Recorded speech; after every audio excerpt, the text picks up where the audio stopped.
நிறைய டைங்களில் பார்த்தீங்கன்னா பேஷண்ட் வருவாங்க, டாக்டர் எனக்கு பல்ல அடைக்கணும் அப்படின்னுவாங்க.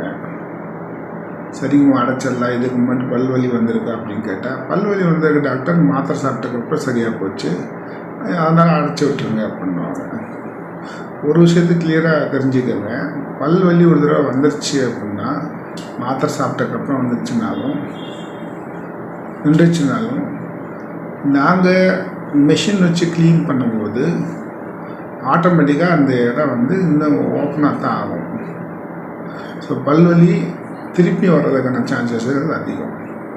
ஸோ வலி வந்த பல்லில் வலியை குறைக்கிறதுக்காக ஒரு ஃபில்லிங் வைப்போம், ஜெட்டோயின் ஃபில்லிங் பேர். அதுக்கு ஜெட்டோயின்னா கிராம்பு தைலத்தை வச்சு ஒரு ஃபில்லிங் பண்ணுவோம். அது வலியை குறைக்கும், ஆனால் அது பெர்மனண்ட் கிடையாது.